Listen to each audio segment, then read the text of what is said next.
Student, आज हम पढ़ेंगे कि किसी भी कॉलेज में नकल कराने का जो सही तरीका होता है वो कैसे क्या होता है और कैसे नकल होता है।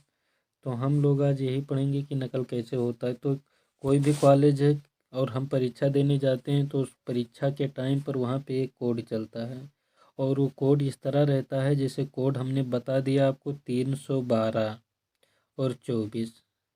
तो इसका जो सही अर्थ होगा हमने 312 24 बता दिया। इसका मतलब होगा कि हमारा जो आंसर का होगा वो का जो होगा वो तीसरा क्या होगा, सही होगा।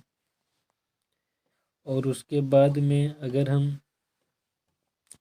अगर हम खा की बात करते हैं तो जो खा होगा 300 हमारा 11 था, कोड 311 था, तो खा का हमारा क्या सही हो जाएगा, खा का सही होगा 1।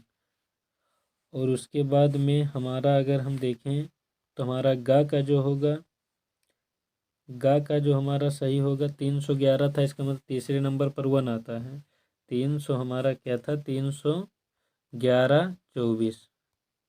तो यहाँ पे तीसरे नंबर पर कौन सा आया, तीसरे नंबर पर 1 आ गया, तो 1 हमारा सही होगा गा का।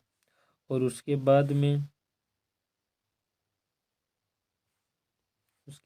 हम क्या करते हैं, अलग पेज लेते हैं, उसके बाद बताते हैं। और उसके बाद हमारा क्या था, कोड हमारा याद रखना, कोड हमारा क्या था, कोड हमारा था 311 24। और हमारा 324 था, इसके बाद क्या आ जाएगा, ऑप्शन हमारा आ जाएगा घा। और घा का क्या होगा, घा का चौथे नंबर पर क्या है, दूसरा, यानी घा का जो होगा वो दूसरा सही होगा।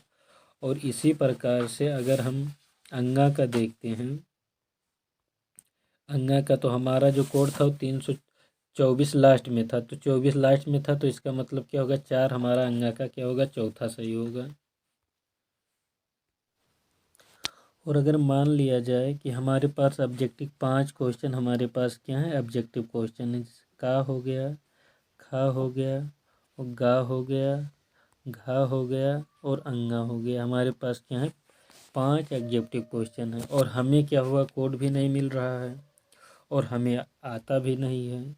तो जब हमें कोड भी नहीं मिलेगा, वो आता भी नहीं होगा, तो हमें भी तुक्का लगाना पड़ेगा। जैसे हमारा का है तो हम तुक्का इस तरह लगाएंगे कि अगर 5 लगाते तो 3 कन्फर्म हो कि हम तुक्का लगा दें और सही हो जाए। तो तुक्का लगाने का जो सही तरीका होगा, हम मान लेते हैं तुक्का लगाने का सही तरीका, जैसे अगर हम पहले का क्या कर दें, पहले का क्या कर दें, हम फर्स्ट नंबर को सही कर दें। खा के लिए भी हम फर्स्ट सही कर दें, और गा के लिए भी हम क्या कर दें, फर्स्ट ही सही कर दें। और उसके बाद में घा के लिए भी हम फर्स्ट ही सही कर दें। और अंगा के लिए भी हम क्या करें, फर्स्ट ही सही कर दें। अगर हम क्या करेंगे,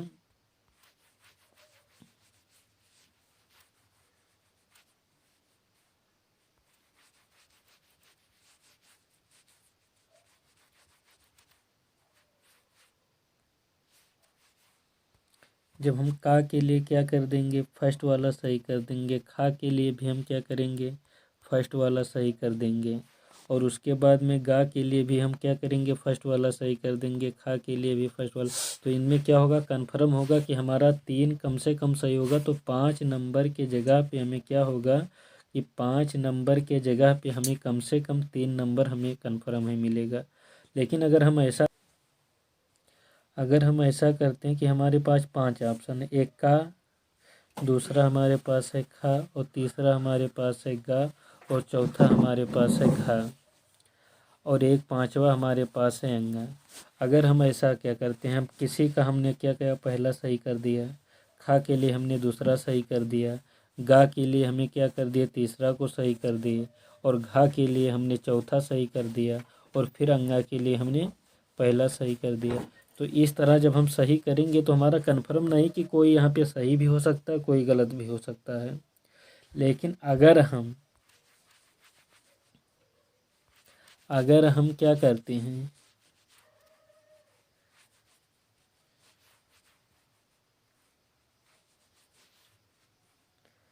अगर हम क्या करते हैं, का, खा, गा, घा, अंगा, सबका अगर हम 1 सही कर दें, 1 सही कर दें, सबका अगर हम 1 सही करते हैं तो हमारा क्या होगा, कन्फर्म हो जाएगा कि 3 नंबर हमारा सही होगा। 3 क्वेश्चन 100% सही हो जाएगा। और 3% सही, कोई भी एग्ज़ाम हो या एंट्रेंस एग्ज़ाम हो, कंपटीशन हो, किसी भी तरह का हो, लेकिन तुक्का हमेशा लगा कर ही आना, क्योंकि क्वेश्चन छोड़ने से हमारा कोई फ़ायदा नहीं। और एक बोर्ड एग्ज़ाम में तो कोई माइनस मार्किंग होता नहीं कि वहाँ पे हम क्या करें, सोचें कहीं गलत ना हो जाए। गलत हो जाए तो क्या होगा, वैसे ही नहीं कुछ मिलना, उसके बाद भी हमें कुछ नहीं मिलेगा।